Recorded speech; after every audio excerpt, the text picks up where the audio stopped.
Arts, crafts, and sciences uplift the world of being and are conducive to its exaltation. Baha'u'llah. All art is a gift of the Holy Spirit. When this light shines through the mind of a musician, it manifests itself in beautiful harmonies. Again, shining through the mind of a poet, it is seen in fine poetry and poetic prose. When the light of the sun of truth inspires the mind of a painter, he produces marvelous pictures. These gifts are fulfilling their highest purpose when showing forth the praise of God. Abdul Baha.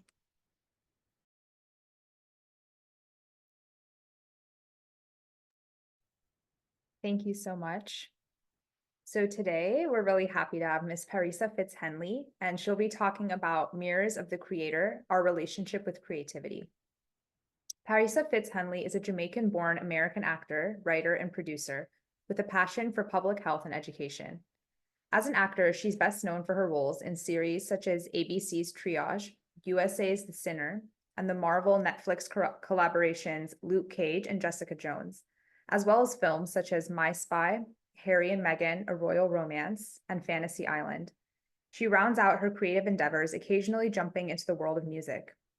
Fitz-Henley has spent much of her life working with children and youth in the US and abroad on artistic and community development projects. She values the power of education that honors culture and empowers young people to become agents of change for themselves and for those around them. In addition to serving on the Advisory Council for the Future Center for Policy, Action, and Leadership, she's on the board of advisors for Mona Foundation, which supports educational initiatives that improve the lives of women and children around the world. Fitz-Henley emphasizes the importance of supporting young people to experience not just hope, but assurance that the future will be in capable hands, and of appreciating the priceless gifts inherent within each soul and community. So with that, I'm really happy to hand it off to Ms. Fitz-Henley. Hi, everyone. Hello, hello, hello. Thank you so much for having me. I didn't expect to be so moved by the song and the readings, but I've been here with my camera off and my very unfortunately rough paper towel dabbing my eyes. Um, and I'm just gonna go with that. So before I really get into the meat of the topic at hand, well, I want to share a little bit about the Baha'i faith so that we're all kind of in the same, working with the same context. But also, I just want to say how happy I am to see the faces that are here. I know not everyone can be on camera, and I totally get that. But the ones that I can see, it just makes me really happy. And I'm very grateful for this, the opportunity to be able to use technology in a way that connects us all over the world. It's pretty wonderful. So a little bit about the Baha'i faith in general. First of all, the Baha'i faith, in the Baha'i faith, we don't have any clergy. Each individual is responsible for embodying and sharing the faith to the best of their ability. So anything that I say is not, it is just to the best of my ability, but it's not authoritative. So I encourage you to please also use one of the most important principles of the Baha'i faith, which is the independent investigation of truth. We are each individual conduits of the Spirit of God and interpreters of the Word of God for our own lives, but not for each other. So we can share the knowledge that we have, but we're always going to be learning together. So please, in that light, forgive me for anything I may make mistakes with as I'm going along today. But so some basics about the Baha'i faith. The Baha'i faith is an international world religion. It is about 160 years old, 170. Oh my goodness. It began in the mid 1800s. If I was a little less nervous, I'd be a little bit more smooth about this, but it began in what is now known as Iran, but was Persia at the time. The founder of the Baha'i faith was known as Baha'u'llah. His title, Baha'u'llah, meant the glory of God. For Baha'is, we see him as a messenger and manifestation of God, along the lines of Jesus, His Holiness Muhammad, Buddha, Krishna, and so on. my understanding of this idea in the Baha'i faith called progressive revelation is that God has always been with us, has always been educating us from the very beginning of humanity, and has always used special messengers who were, in a sense, mirrors, perfect mirrors of God's light and guidance for humanity. And these mirrors always reflected what humanity had the capacity to understand at the time and help prepare them for the next time. So each faith, each world faith has been about, there's about 1,000 years, I'll just say on average, between each one.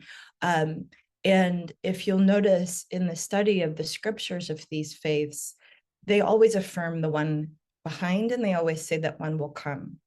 And in language sometimes, well, highly symbolic, but sometimes we debate about what these things mean.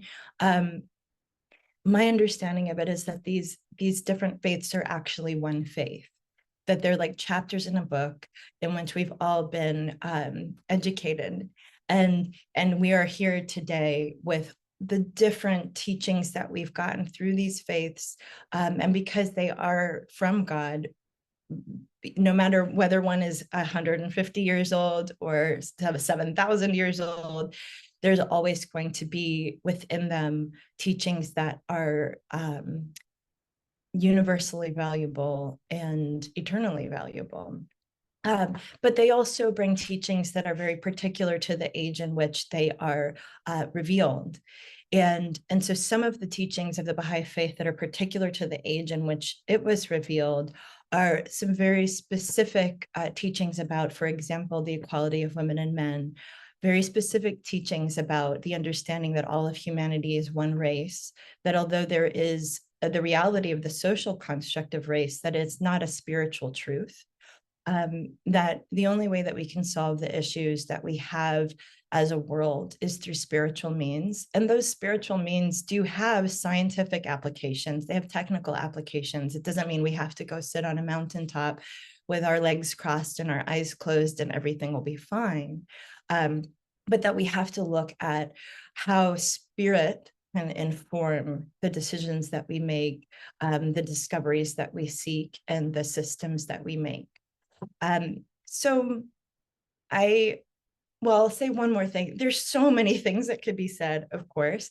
And the Baha'i faith is a vast collection of beautiful teachings from Baha'u'llah, as well as from the central figures of the Baha'i faith, the Bab, who was his predecessor, the Bab in Arabic, meaning the gate. And Abdul-Baha, who was mentioned in that song that we just listened to, Abdul-Baha was the son of Baha'u'llah, and was considered, if you heard in the song, he was called the master. He was considered to be the perfect example of a Baha'i. So there are many, many beautiful stories about him, but there are also many fantastic quotes that Baha'is use as guidance for our lives, and I will be referencing some of them as I talk today.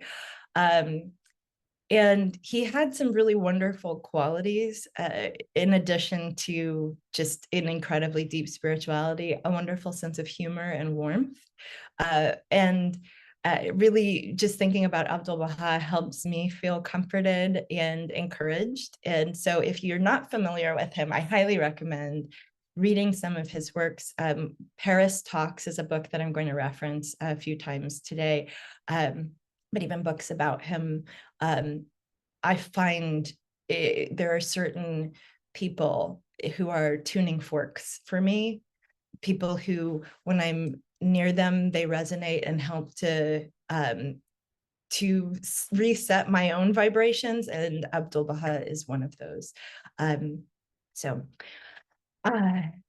Another thing that I will mention about the Baha'i faith in particular is that Baha'u'llah talked about the time that we're in collectively. He talked about, I'll say that we need to look at humanity as if it is the body of an individual human being. That's one of the ways that we can help wrap our minds around the development of humanity. And if we think about it that way, over the last several millennia, humanity has been like a child growing towards adulthood. And that in this time that we are in right now, humanity is at the brink of its adulthood. It's at the end of its adolescence. This is a time when, if anybody has adolescence in the house, or if anybody remembers their own adolescence or is in it right now, you know, it's a time that's very turbulent. And that is because we are finding our individuality. We are sloughing off whatever that we were taught by our parents that didn't work. And we're also sometimes fighting the things that do work that we learned, but we really want to get it for ourselves.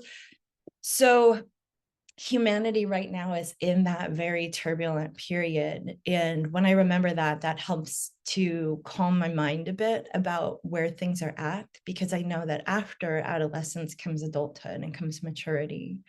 And that is where we're heading. And that's where the teachings of the Baha'i faith are designed to take us. So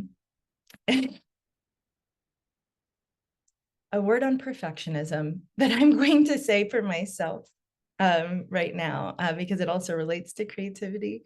I can feel myself judging myself because I say sometimes, and I'm a little nervous. But I'm not perfect. And as I said before, I can only do the best that I can in explaining the faith. But I want to also trust that we're all in this together. We're all in this moment together on this video, this Zoom, or those who are joining by, you know, via YouTube after this recording is out. I want, as an act of trust, that we are in a place in our development together where no one has to be the expert and where we co-create.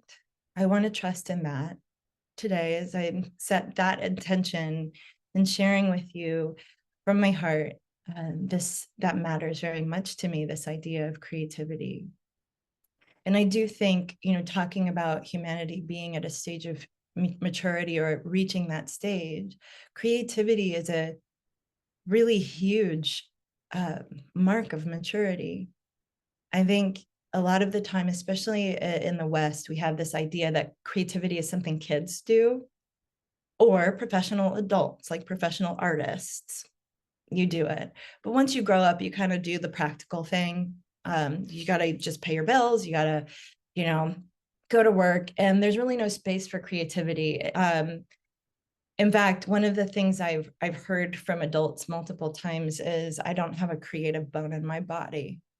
Has anybody here ever heard anybody say that or feel that themselves? Okay, I see a hand go up. I've heard this a lot, and I thought about this and I thought, what does that mean exactly? Because I'm a word person. I really love words. I wanted to know, like, what does creation mean? Which, by the way, among other things, it's essentially generation, bringing something into existence. But I thought, why do people say this? I don't have a creative bone in my body. Let me look up bones. And what I found is that bones, which carry bone marrow, create about 95% of the red blood cells in our body. And those are being created all the time. So literally the bones in our body are creating.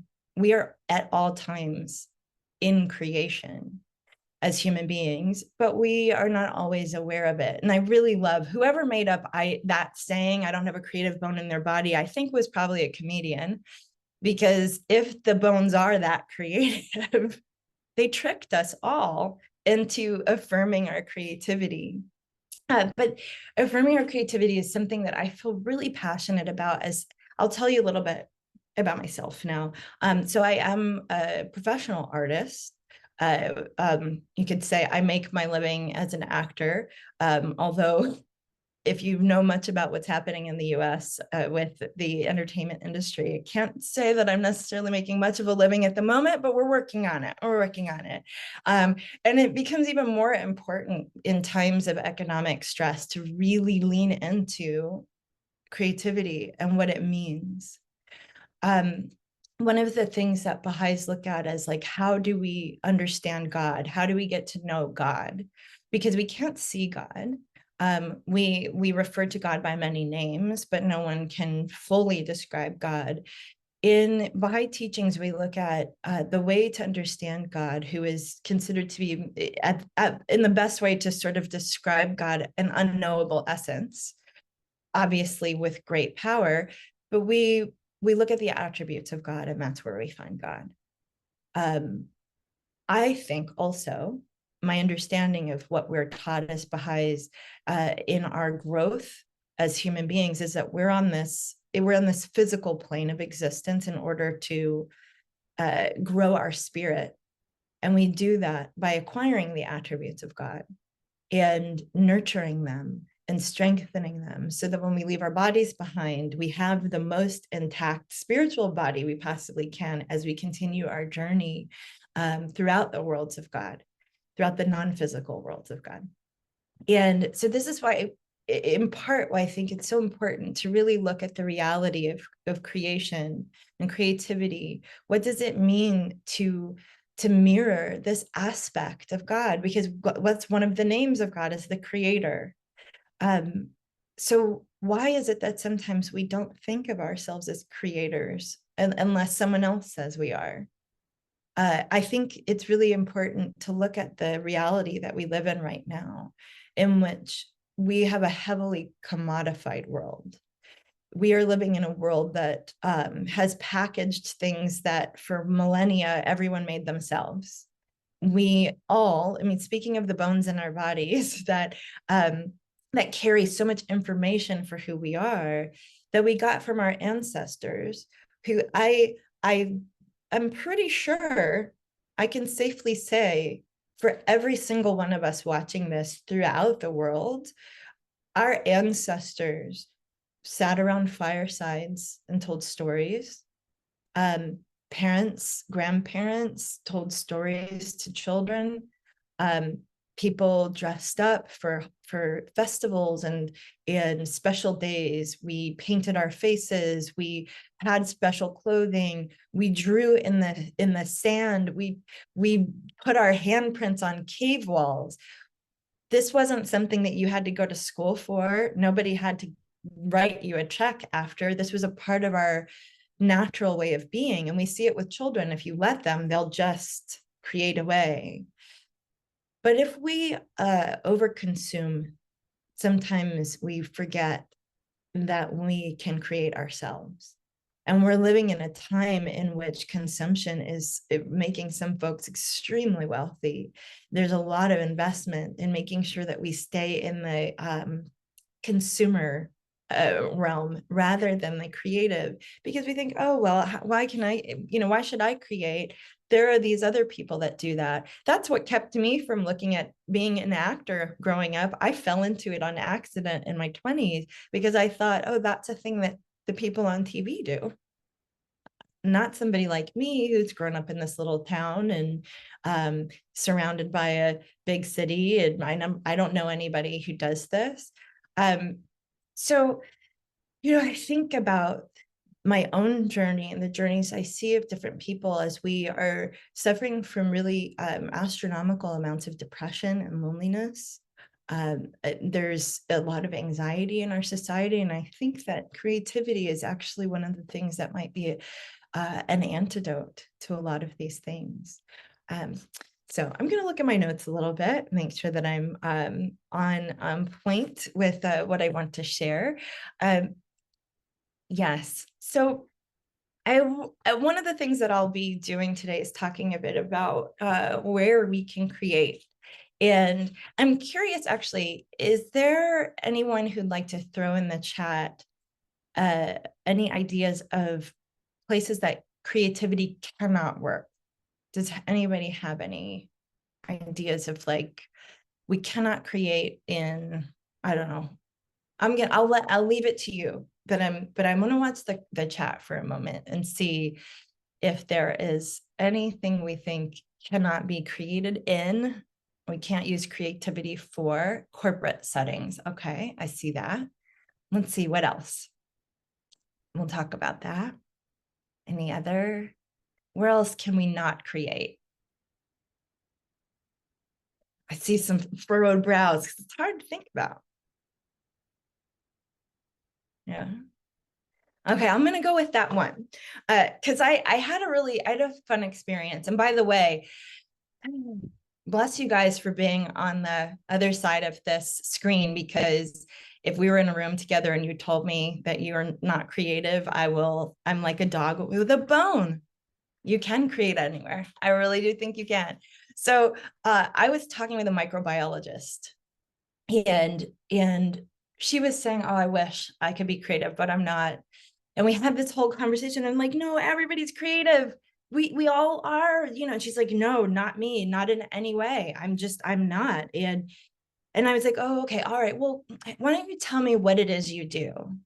And she's like, okay, well, I go into the lab and I create.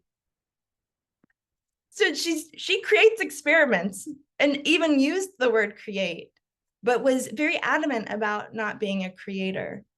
And so even looking at, this example of corporate settings, we create environments for each other, for ourselves. Right now, I have some incense going because it makes me feel comfortable and relaxed and accompanied. You cannot create inside a black hole. I'm stumped there. I would have to do some internet digging, but I imagine that you still might be able to create something there. At the very least, the black hole is a creation. And if we could go into one, do we disappear? If you know what, we'll look into it some more. But at any rate, I think you probably get my point that there are different ways of looking at everything that can really change the way that something is done, because it calls in the spirit of the creator, the spirit of creation, this generative spirit, and can change entirely what something is. So I want to ask everybody to come along with me on a little creative experiment. I would like to ask everybody in a couple of moments, I'll explain first what we're doing, but in a couple of moments, I'm going to ask you all to close your eyes. And we are going to go through a bit of an exercise. I'm going to talk you through something, a little imaginative exercise. And then I'd like to check in and see what people's feelings are about it. So before doing that, I just want to ask everybody to take a moment to get comfortable. Obviously, if you're driving, do not do this. Or do it in a very, very gently imaginative way with your eyes wide open. Or of course, you can come back to this on YouTube and try it. But this will just take a few minutes. I want to ask everybody now, if you can, to go ahead and settle your body. In particular, if you can make sure that you feel like you're sitting comfortably. You could lie down if you like. You can turn your camera off if you like. Turn your camera on if you like. But I just want to ask everybody to kind of get a feel for where their body is in space right now. And then I'm going to ask you to close your eyes. Now, one of the things that closing your eyes can do is it can really help you focus on the internal feelings you're having. And that's one of the things I really want to ask for everybody to give a chance to check into. So if your feet are on the floor, I want you to really think about that feeling of your feet on a surface. If your back is against a surface, I want you to just kind of feel the connection. And for a little extra spice, I want you to think down below wherever you are. You could be 50 stories up in a building. You could be sitting on the grass right now. But I want you to think about how the earth is just underneath you, this source of all the minerals in your body, all the water in your body, this giant, beautiful Mother Earth is beneath you, supporting whatever surface you're on. So you are safe and comfy here with me, with this group, wherever you are, whenever you are watching this. Your body is safe. Now I'm going to take your mind on a little trip. So imagine that you are asleep. You're in your bed, but you went to bed so late. You know, when you're so tired, when you've done so much before you went to bed that your body is just aching for that horizontal position. You can feel yourself sleeping. It's like, thank you, God.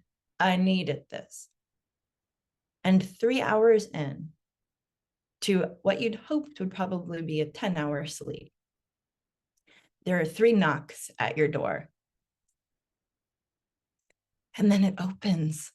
Who is in your house? Oh, it's your boss. Now, it doesn't have to be the boss you have right now. Like, just imagine somebody who can tell you what to do. And it's not that pleasing. So maybe it's not even a boss you ever had. It's an imaginary boss, but somebody who should not be in your house right now. And this boss says, I need you to get up. I need you to dig a hole. And you know, as tired as you are, you can't talk back. You really, really have to get up and do this. So you pull yourself up out of the bed. Every cell in your body wants to stay horizontal. Every cell is just feeling the feel of the sheets and the smell of the freshness of your pillow, and that's just where you want to stay. But you get yourself up, you drag yourself out of bed.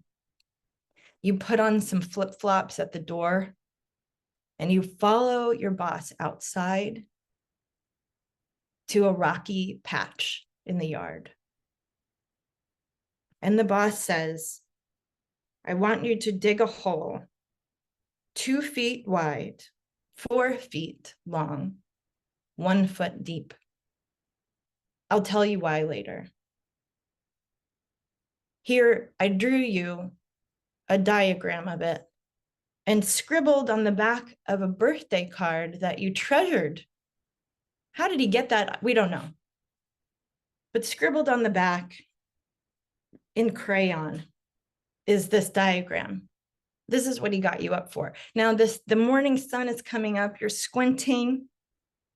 He hands you a shovel.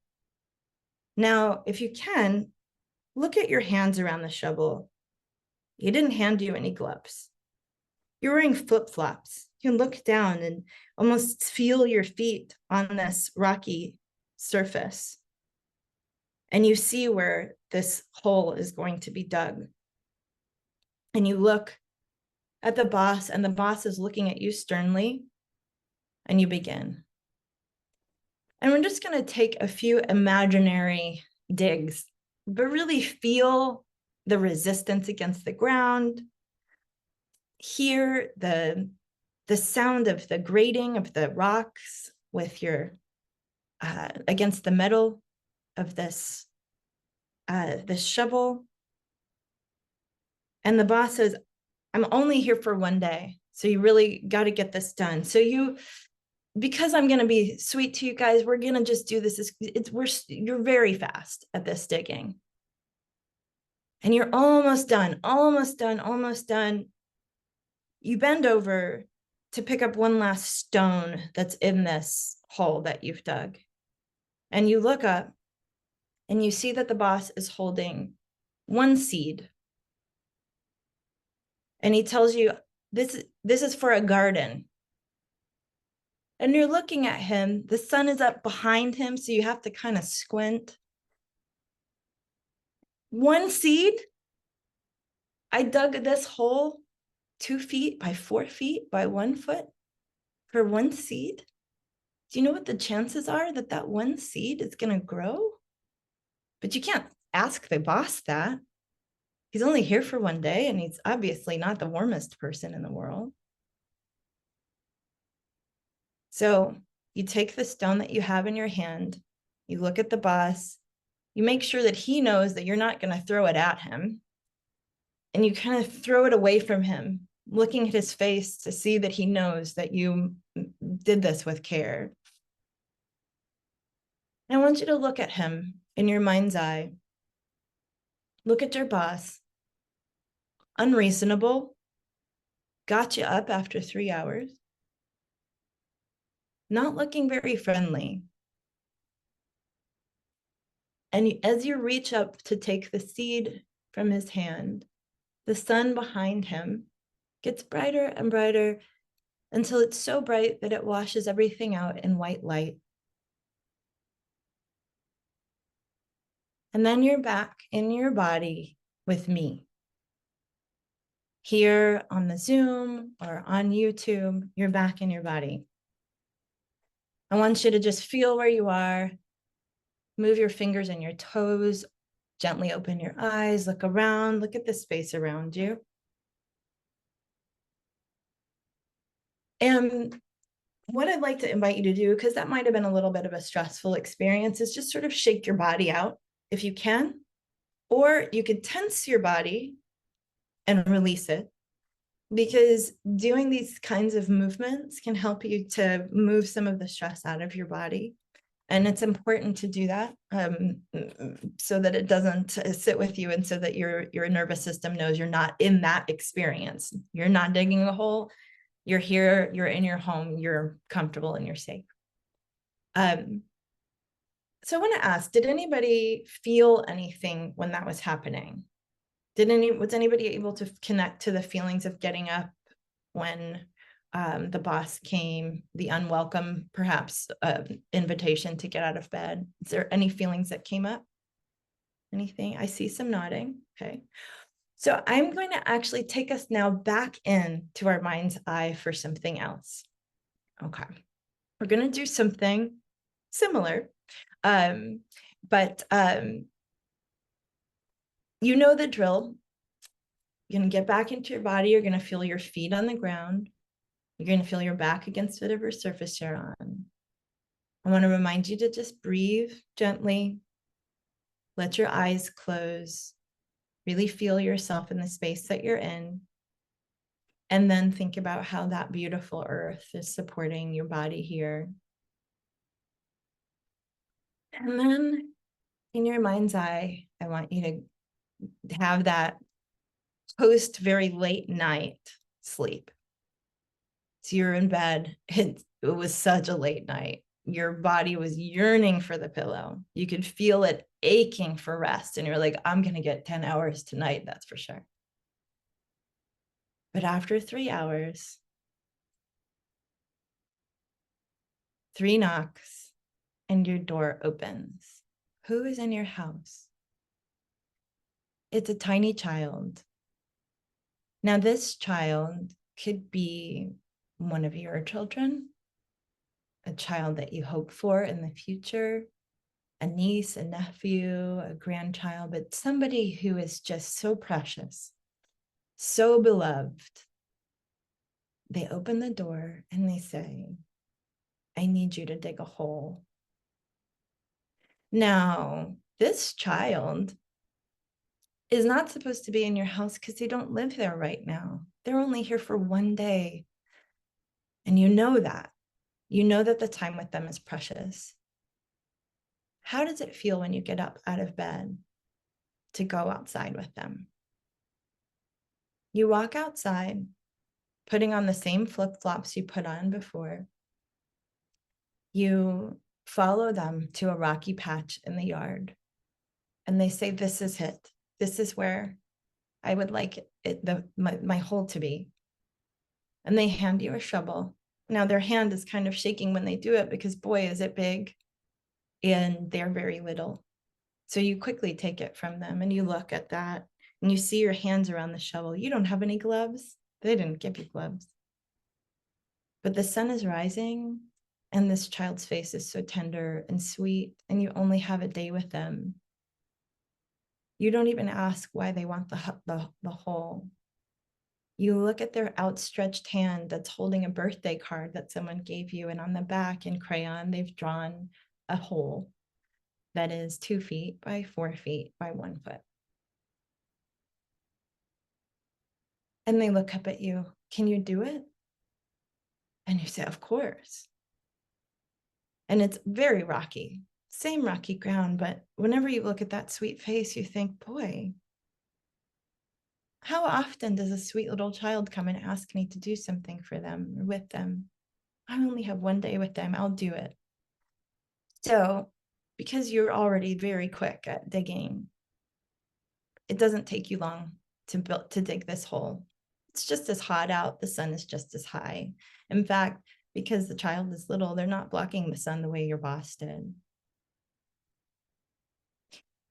And when you get almost done, there's just 1 stone left that you need to move, and you look up and you say, what did you want to do with the hole? And the child holds out their hand with 1 seed. And you look, and knowing what you know that 1 seed is not going to have the best chance of growing here. But the child says, I'm only going to see you for today. And I thought we could build this garden together. And that when this plant grows, you'll remember me. And then someday I'll come back and look at it when it's bigger.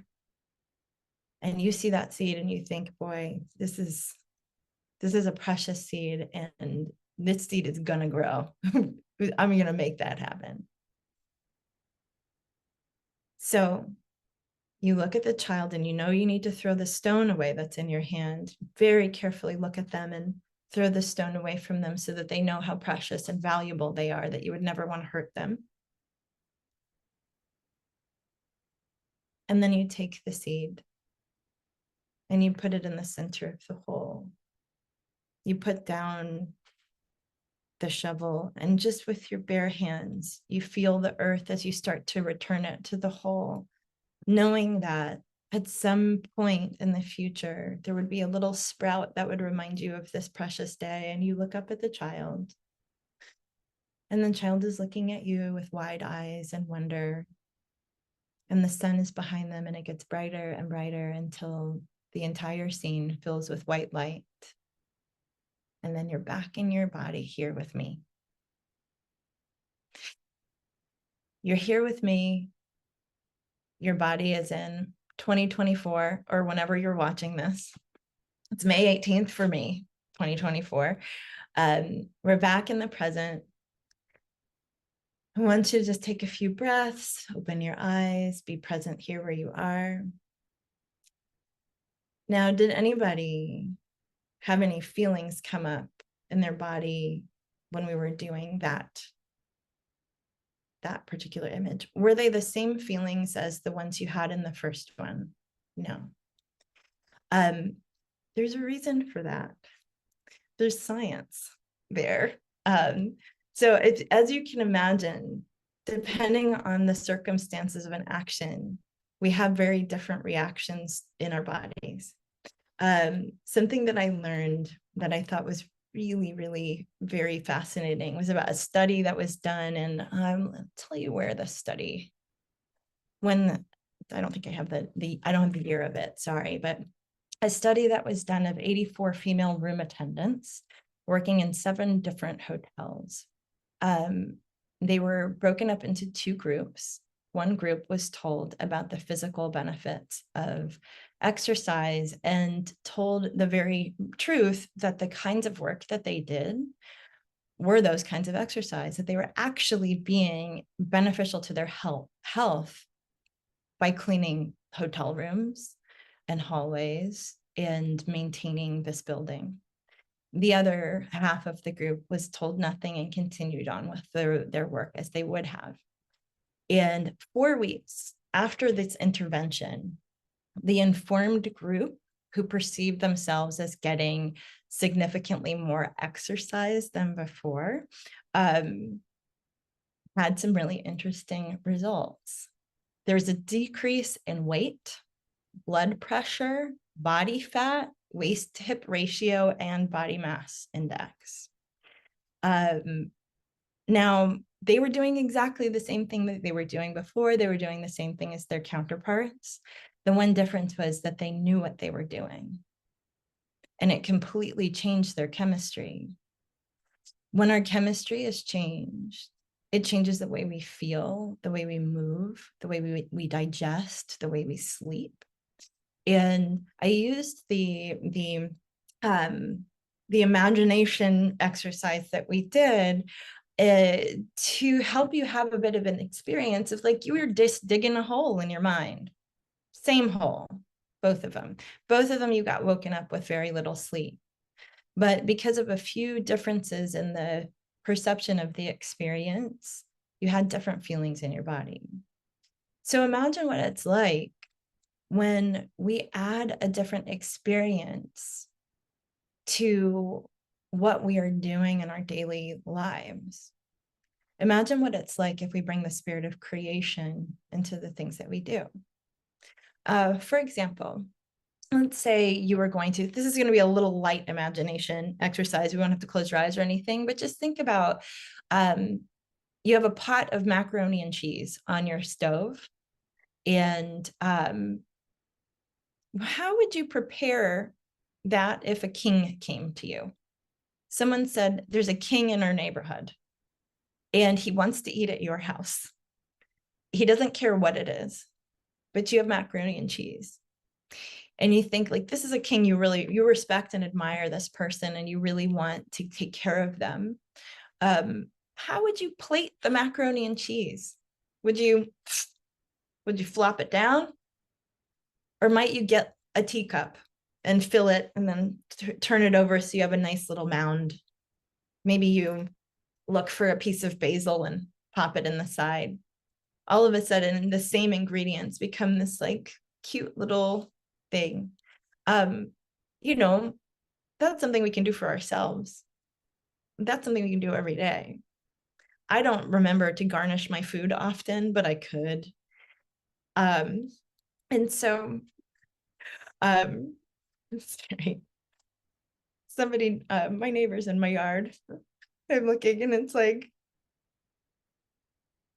how do I look at that as like an interruption or a sweet reminder of this moment that we're in where things are just alive? And I hope you'll look at it that way too. I was just like, oh, they never come into my yard, but their skateboard just ran in and it's like, oh, sweet. I was just talking about an unexpected kid visitor and one just came into my yard. Never happens. This is where I sit all the time. But it's like, okay, maybe the universe is conspiring to assist us in this lesson today. So thinking about the way that we do a thing can totally change the energy. I mean, just even thinking of what happened just now, I just felt my heart kind of expand when I thought about this neighbor and his little skateboard coming into my yard. Now, we're all familiar with the kind of stereotypical, hey, you kids, get off my yard thing. Totally different energy. Even just jokingly doing that, I can feel the difference in my body. So what is it like to really lean into that and think about like the reality? My reality is how I think of it and how I create things. I want to share this quotation from Abdu'l-Baha, who was mentioned earlier.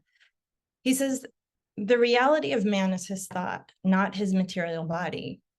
The thought force and the animal force are partners. Although man is part of the animal creation, he possesses a power of thought superior to all other created beings. If a man's thought is constantly aspiring towards heavenly subjects, then does he become saintly. If, on the other hand, his thought does not soar, but is directed downwards to center itself upon the things of this world, he grows more and more material until he arrives at a state little better than that of a mere animal. Some men and women glory in their exalted thoughts, but if these thoughts never reach the plane of action, they remain useless. The power of thought is dependent on its manifestation in deeds. So this is from a book called Paris Talks by Abdu'l-Baha. And I think about this a lot. The reality of man is his thought. And by the way, I just want to say, I can see some things coming into the chat, but I'm not able to check it super well until a little bit later. So, but there is somebody who's monitoring the chat. And if there's something that needs to be addressed right away, please let me know. So just thinking about, okay, so the reality of man is his thought. The reality of a human being is their thought. Then what does it mean to use the creativity in the things that we do? How does that change our reality? In the past, there's something called the placebo effect that exists now too.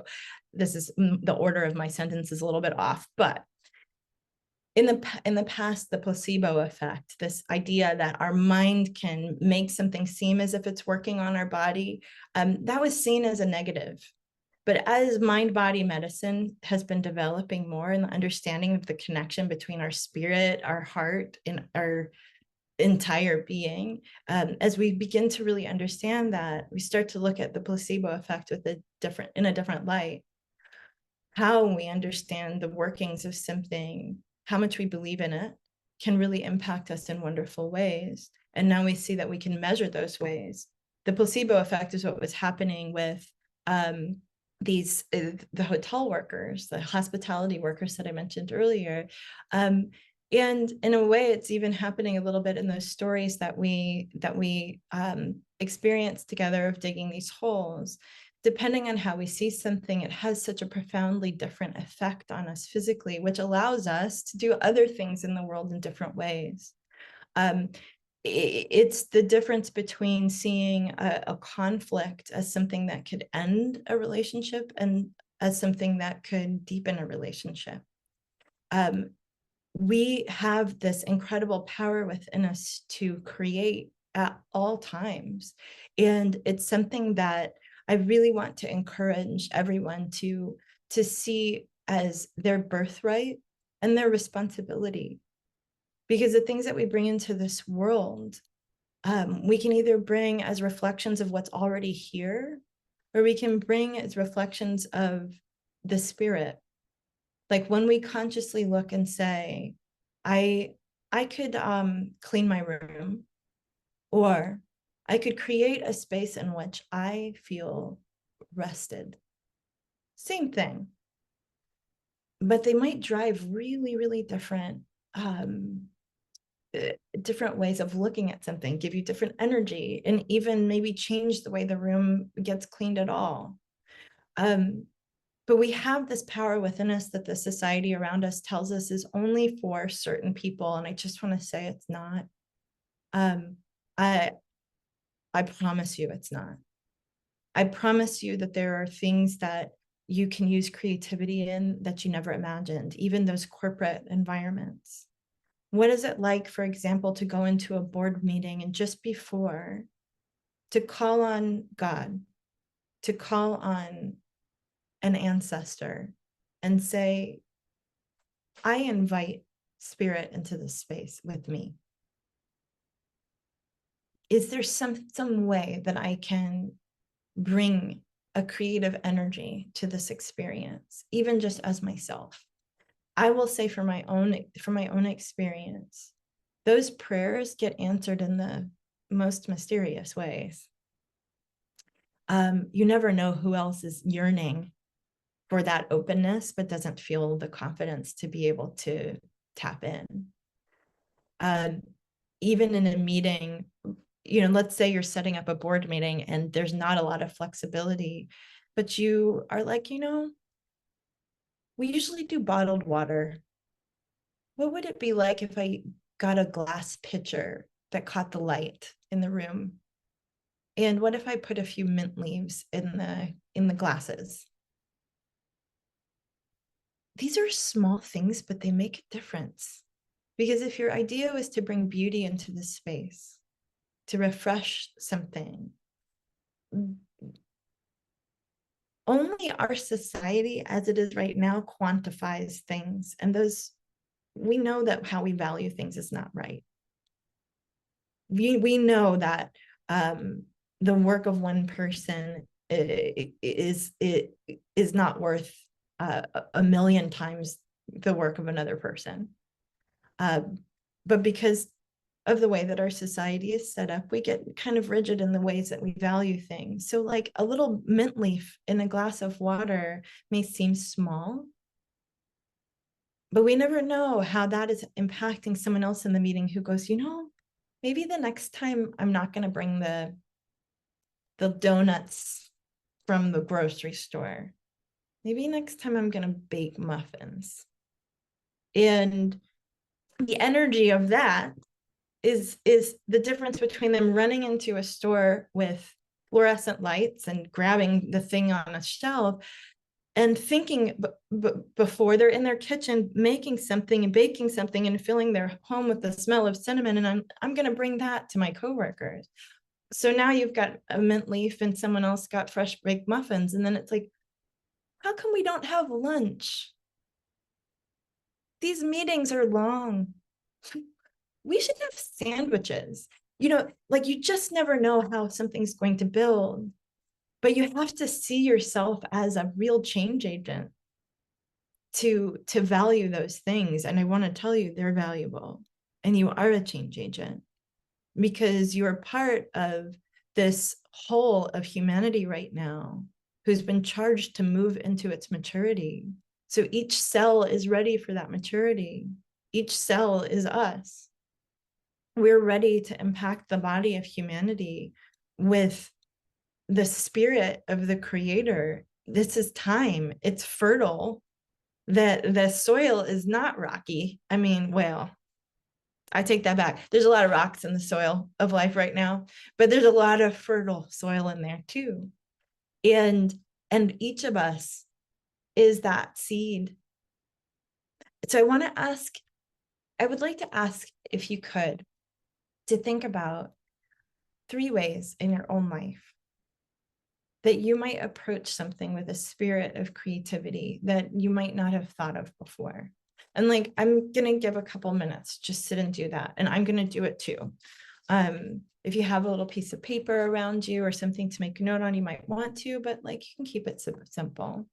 3 things, maybe reach for something that seems really frustrating, super boring, annoying, impossible. And while you're doing it, I want to ask you to tap into 2 things. That memory of the earth beneath you, that's literally an absolutely creative powerhouse. And the spirit of God, the creator, all around you, within you, in your very bones. Can you think of something that you can bring a creative energy to? It can be as small as how you make your bed. It could be how you wash your face in the morning. With 3 things. You don't have to share them, but I would like to ask at some point if anybody would like to share. I'd love to have those examples. So I'm going to give like 1 minute to just be. I'm going to watch the time.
Okay.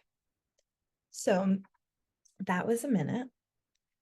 Is there anybody who'd like to share one of the things that they thought they could infuse with some creativity in the chat. I'll give a few moments. Okay. So I'm going to open the chat so I can properly look at it.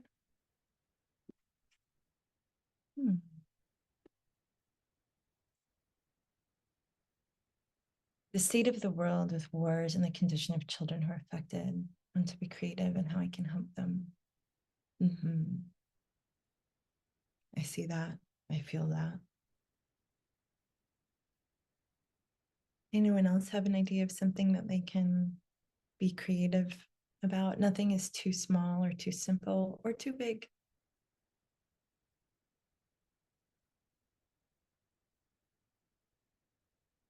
I think I see some typing.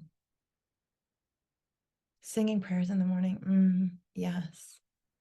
I'll just say science has shown that singing is beneficial to the vagus nerve, which runs so many things in our body. It's something to look up.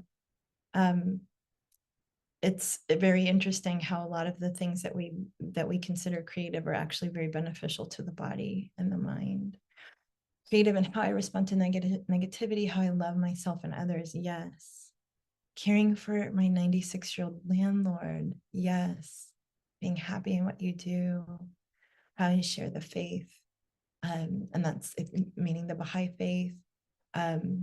Yes, these are all things. And I really want to invite you, if you haven't already done it, to really ask God, ask ancestors, ask spirit, ask higher self, ask whoever you feel can bring that creative energy to you. Like, put these things out and then see what happens in the coming days, because you might be really surprised at the things that come up.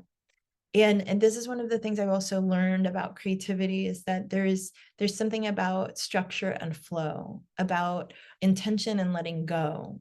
There's this marriage between the two things that is also a reflection of the way that God works. God has God's will. God gives us will. There's an interplay. So it's like really, setting an intention and then being open to how it opens up for you, and what it opens up for you can be very magical and very spirit affirming. I'll share with you as we're getting to a close, some of the things that I've looked at. Oh, there's a question for later. I'll leave that, so we'll get to it in a few minutes. I hope that we have established creativity can even be used in a corporate setting. And I'm just, that was one little example. There are many, many ways that it can be done, because a lot of creativity is invisible. We're talking about something that is the generative power of existence. So it has every application, maybe even in a black hole. We really have to find that out. And I hope that we can find it out. It'd be interesting to find out if that's the one place that there can't be anything created. We'll see. So I would like to also just share a few other ways that you might consider infusing your life with more creativity and helping yourself to reflect the creative spirit. There is getting out into nature, which reminds us of who we are. It is also very beneficial for the body, the mind, the emotional state. It also gives us so many ideas. Really love to encourage you to think of yourself as a creator at all times, even as you're taking something in. And know, like, if you need a real world or concrete example of that, people who curate at museums or for art galleries are creating as well. If you're not someone who is a producer, you may be an observer or a curator. And these are all parts of bringing creativity, bringing art into the world. So really thinking about, like, which one are you? Are you all of those things? Are you some of those things at some of the time? To really exalt the actions that you have, because they deserve to be exalted. You can do anything in a sacred way. Some other examples of things that can be done. is the example of this wonderful author, Lori Tharps, has given of taking a week to create before you consume. So that is before you read anything. She even says, even before you read scripture in the morning, do something creative. I did that for 1 week and finished 75% of a script that would have normally taken me weeks to do, but it was such a joyful experience. And I realized I wasn't missing the consumption of other people's creativity. I was missing my own. So creating, even if you do it for a day and just say, before I check my phone, before I do anything, I'm going to write a haiku. I'm going to draw a heart on a piece of paper, anything, tiny thing, but remembering that this is an act of bringing a reflection of the creator into the world and honoring your ability to be that mirror in that moment. Thinking of your prayer as creative. Doing it in creative ways, moving your arms, acting out the emotions of a prayer, stand up and walk the prayer around the room, act out the imagery. I bet you God is not going to be like, I told you to sit down and do that in a very solemn way. I've never seen it written anywhere. But I've seen lots of examples of people kind of getting up and embodying prayer. And that is something that can be so nourishing and actually help you remember prayers as well, better that way. You can take yourself on a creative date, which is a really awesome thing. You could do it with someone, but I think like doing it by yourself, saying, I'm going to go to a concert by myself and really take this in, or I'm going to walk the botanical gardens near me and I'm going to notice every flower and the artistry in the world that came from God. These things are very powerful. They're super potent. They don't necessarily seem like they will be. And then you do them and it's profound. I promise you. You create a family. Remember that. And the next time that you're with your family, think of it as a creative act. Create relationship, create community. These are things that can be done with such a sacred approach. Ask for help from the world of the spirit in creating a conversation with someone, in creating a meal. I promise you, a sandwich will not be the same if you make it as a work of art. Even sometimes I've made food where I decided I was going to like pray while I was making it as this sort of like action. And I'm telling you, it makes the food better. So, just ways that you can infuse spirit into what you're doing. You could also do things like take an improv class. It will help you be able to talk better in board meetings. It'll make you more flexible. There are actually a lot of corporations that have people learn how to act or take improv classes as ways of helping them become more creative and open and better parts of that community. Ask for partnership from friends. Tell somebody, I have this real issue and I want to approach it with creativity. Can you help me? See what happens, brainstorm together. I even do creative things with my therapist. There is no place where we cannot use this. And also because it's such a wonderful way to bring people together, I'll just close on sharing something that I've been doing in my personal community. I live in a village of about 300 people. And we've started something called Create Space, where we just for a couple of hours each week have quiet time where anybody can create anything in that space. And people have come, worked on novels, worked on screenplays. Someone comes and sharpens tools every week. And I hadn't even thought of that as being a creative activity. And now it's like, oh yeah, it changes the energy of the room, having somebody do this with such care. And it interests, like a little boy came one week and he couldn't take his eyes off of it. When we create a setting and create an intention for the creative spirit to enter, it completely changes, as you saw, as you felt, what happens in our bodies, what happens around us. And we are in a time where we need change so much. And my understanding of what Baha'u'llah has brought is it's time for a revolution in the world. He talks about the equilibrium of the world being upset. Not all of this is happening outside of us, it's inside of us. It's something we are never too young or too old to participate in. And it's really a magical endeavor that we can try in the tiniest ways. So I encourage you to really dig into joy, into connection with the world of the spirit, which if there's so many things I wish I could go into, but we do have to wrap up. But like, just knowing that creativity is a reflection of God, and that when we tap in to that realm of the spirit, it drives art, it drives craft, it drives science, it drives all kinds of discovery. And it reminds us that we are not lone individuals, but we are a part of the body of mankind. We are cells that deserve to be fluffed up and full and active, and each one of us actually matters desperately to the whole.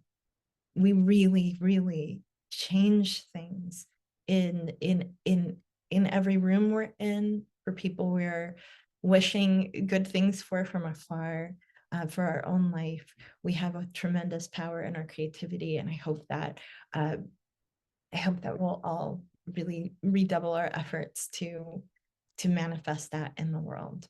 So thank you so much for letting me share some of my thoughts about this, and I really would like to encourage you that create space that I've been doing with my community is very easy to put together. You could do it in yours. Just offer a couple of hours to bring people together, or even just set a timer for your own self and just set some time to really consciously create. I promise you, you will not regret it. Right. So we're going to go ahead and close up, and open up for questions. Thank you so much. Thanks for sharing your thoughts. This is such an important topic, such a nice reminder for us. So if people have any questions, you can put it in the chat now. So I see a question. How would you explain that often creativity is generated by pain and suffering? We hear this quite often from famous painters and musicians. Well, I think one of the things that comes to my mind for my own experience with this is that pain and difficulty have a tendency to pause us. And we really tend to ponder what's happening, and that allows the space for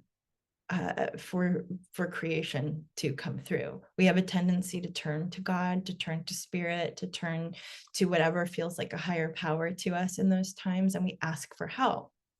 The thing is, I think it's I know that there are people who think that's the only way that really great art gets created. I think it's actually probably that's the only time that it's one of the only times that we really check in that way. But I would challenge folks to consider, in a moment of joy, trying to pause in the same way. So this is the thing, like when people talk about gratitude practices, for example, when you pause and actually look at the great thing that's happening, and you look at it in granular detail in the way that we look at things that are hard, you also start to see all the beautiful things that are there. So I think, yes, we have a tendency to have profound creative things come out of difficult times, but possibly because we use the tools that we neglect when we're feeling better, that open us up to all of the beautiful things that we can create. I'm seeing also someone said that they just returned from singing in an event. This was in a direct message, with singing for very disabled groups as part of healing and well-being. And that is like the facts. Singing does incredible things for healing and well-being, hugely. I mean, we didn't even get into like the depths of what's going on in neuroscience, but like we see people who have dementia, for example, who are not really able to process where they are in time, but when and may even not even be able to speak, but when they encounter songs from their childhood, all of a sudden remember them completely. And so it's like creativity even touches on different aspects of the brain, different parts of the brain, different times of our lives, and that is pretty incredible. So any other questions? Okay.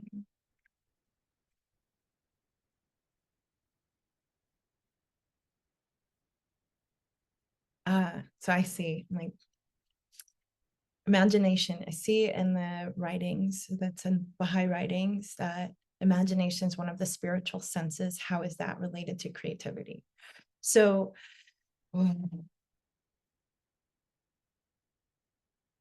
imagination, intuition, these kinds of capacities that we have. And mind you, I will say again, I'm no expert, and this is just my personal opinion. But when we tap into the invisible, that Baha'i writings say is all around us. So the world of the spirit is closer to us than our life's vein. When we tap into that, there is such a wealth of information there that goes beyond the limitations of the material world as we know it. So when we think about the way that we dream, for example, we dream that we're flying through the air, and then we touch down and go swim under the ocean with no oxygen. We get out of the ocean and ride on a dragon. Like, all these things can happen in our dreams. And through them, sometimes people use the symbols to help educate them about something that's going on in their own life. Maybe I need to feel more freedom. Maybe I am as powerful as a dragon rider, and I have to remember that. Like, the ways that our minds can conceive of things is so much more vast than what we can often achieve in a material sense. So when we look at how the imagination, which I think is just an extension of that part of our mind, like our dreams are our inner self, and I'm guessing, mind you, and there's also lots of science around this that someone could talk about better than I can, but dreams are the unconscious, subconscious, in concert with whatever is happening in the invisible realms. When we choose to use our imagination, we're consciously engaging with that faculty. And in particular, when we enter meditation, which is something that Baha'i writings also talk about, like being an incredibly powerful faculty for pulling in or accessing things that are beyond the scope of what we actually know. So it's like the difference between, I guess, putting a disk into a computer that has its information or plugging into the internet. One is, you just got this, I don't know if anybody these days even remembers what computer disks are, but, or I guess even there's the little ones, like a USB versus the internet. So like our intellect, in a sense, is like the USB. It's all the things we know, the things we've experienced, the things we've seen. Our imagination, our intuition is where we sort of open up to the things that we don't actually have the disk for. Even though it might touch on some of those things, but it's like we're opening up to a realm that can bring in ideas and discoveries that we don't have in hand. So when we think about like how that relates to creativity, it's like we have some very powerful tools for opening things up. It's, when people say, the difference between prayer and meditation is if you pray, it's like asking God for stuff. And then if you meditate, it's like being open to the answers. And mind you, you can pray and get answers as well. There's all sorts of things that we're getting answers for throughout the day, from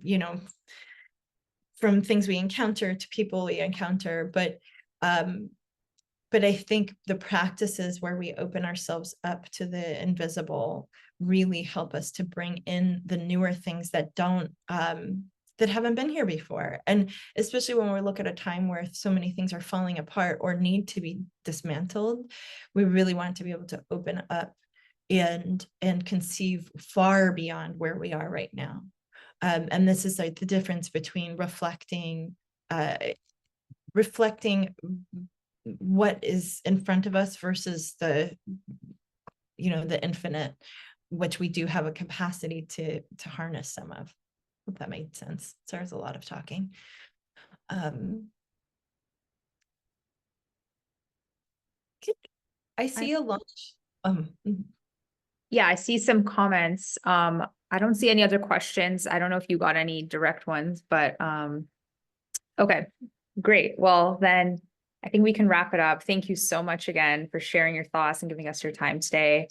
And everyone can rewatch this later as well. Thanks for having me. I hope it's helpful to some folks, and by all means, please, everybody, talk more about creativity. Talk about it with your friends and your family. Please, we need it in this world so much, and it really is each of our birthright and responsibility to bring the creative energy into the world. Thank you. I want to add one other thing that I found to be really helpful is also looking at prayers as the kind of poems that they are in a way, and being really like looking at them expansively. And one of the things that I've done as an actor, sometimes I pray, there's a prayer in Baha'i writings for expectant mothers in which we say, like, I dedicate that which is in my womb to thee. And Baha'i prayers have various, some of them are written in as he, some as she, like, so the pronouns are mixed. And we are asked not to change those in the prayers. So sometimes I will say a prayer where I'm saying, I am he who does this. That's the way the prayer is written. Because we're really talking about the spirit that doesn't have a gender. So I want to encourage you, no matter what your gender expression, to even look at the prayer for expectant mothers and think about like what your womb is. Your spiritual womb, what you're walking around with, what your fertility is in the creative realm, and see what it's like even to experiment with that prayer when you're about to endeavor into something creative. To just say, I dedicate that which is in my womb to thee. So we do know that like work or art created in the spirit of service is considered worship as well. So just something kind of fun to try, even if you don't have a physical womb, to think about your spiritual womb and to share from there. It's pretty cool. It's fun. Yeah, I like that idea. I've never thought of doing that, so I will try that. Yeah, it's cool. Like that, being able to do that then started to change, it's like all the prayers can have so many different ways of looking at them, and we're like so at the beginning. Goodness knows in a few hundred years how people will interpret these things. So. Definitely. Thank you. Hey, thank you. Oh, and also, sorry, one other thing. Blue helps you think creatively. So I made sure to put, I'm doing blue for you all today, and bluish green thing, but like, take that and use that if you can. Thank you. Yes, that's a good reminder. Thank you. And our speaker next week will be Mr. Pasha Ferdowsi. So again, these talks are every Saturday at noon Eastern time. Thank you. So yeah, you can subscribe to our YouTube channel for free. We'll post this on there afterwards.